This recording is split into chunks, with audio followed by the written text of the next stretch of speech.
ಅತೀ ಸ್ಟ್ರೆಸ್ಸಲ್ಲಿರೋ ವ್ಯಕ್ತಿ, ಆತನ ಜೀವನದ ಮೇಲೆ ಆ ಸ್ಟ್ರೆಸ್ನ ಇಂಪ್ಯಾಕ್ಟ್ ಏನು, ಆತನ ಸುತ್ತ ಇರೋರ ಮೇಲೆ ಅದರ ಇಂಪ್ಯಾಕ್ಟ್ ಏನಿರುತ್ತೆ? Actually there are many research studies that are conducted. Depression, okay, ಎರಡನ್ನೂ ಸೇರಿಸಿ. Yes, depression and stress leads to, ಅಂದರೆ ವೆನ್ ಯು ಆರ್ ಡಿಪ್ರೆಷನಲ್ಲಿ ಇದ್ದರೆ, ಸ್ಟ್ರೆಸ್ ತೊಗೊಂಡ್ರೆ ಜಾಸ್ತಿ ನಮ್ಮದು heart diseases will increase to 60%.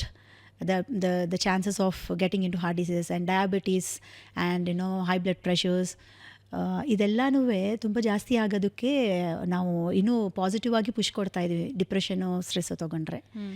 So ಇದು ಮೆಂಟಲ್ ಕಂಡೀಷನ್ನು ಫಿಸಿಕಲ್ ಹೆಲ್ತ್ ಮೇಲೆ ಇಂಪ್ಯಾಕ್ಟ್ ಕೊಡುತ್ತಾ, ಫಿಸಿಕಲ್ ಕಂಡೀಷನ್ ಮೆಂಟಲ್ ಹೆಲ್ತ್ ಮೇಲೆ ಇಂಪ್ಯಾಕ್ಟ್ ಕೊಡುತ್ತಾ ಅಂದರೆ it is to very much dependent.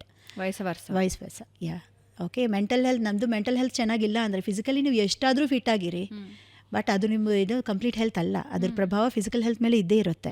ಅದೇ ಥರ ಫಿಸಿಕಲ್ ಆಗಿ ನೀವು ಸ್ವಲ್ಪ ವೀಕ್ ಆಗಿದ್ರೆ ಅದ್ರ ಪ್ರಭಾವ ಮೆಂಟಲ್ ಹೆಲ್ತ್ ಮೇಲೂ ಇದ್ದೇ ಇರುತ್ತೆ.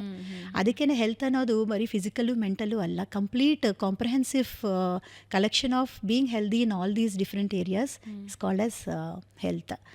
ಅಂದರೆ ನಾವು ರಿಸರ್ಚ್ ತನಕ ಹೋಗಿ ರಿಸರ್ಚ್ ಡೇಟಾ ತೊಗೊಳ್ಳೋದು ಒಂದು, ಡೈಲಿ ನೀವು ಅಬ್ಸರ್ವ್ ಮಾಡಿದ್ರೂ ಮನೆಯಲ್ಲಿ ಯಾರಾದರೂ ಒಬ್ಬರು ಸ್ಟ್ರೆಸ್ ಔಟ್ ಆಗಿ ಅಥವಾ ಕೆಲಸದಿಂದ ಮೇ ಬಿ ಇವತ್ತು ನನಗೆ ಚೆನ್ನಾಗಿಲ್ಲ ಕೆಲಸ ವರ್ಕ್ ಪ್ಲೇಸಲ್ಲಿ, ಮನೆಗೆ ವಾಪಸ್ ಬಂದಿದ್ದೀನಿ, ಅದ್ರ ಇಂಪ್ಯಾಕ್ಟ್ 100% ನಾನು ಮಕ್ಕಳ ಮೇಲೆ ತೋರಿಸ್ತೀನಿ, ಸುತ್ತಮುತ್ತ ಇರೋರ ಮೇಲೆ ತೋರಿಸ್ತೀನಿ. ಅಂದರೆ ನಾನು ಅದು ಒಂದು ಸತಿ I want to vent out.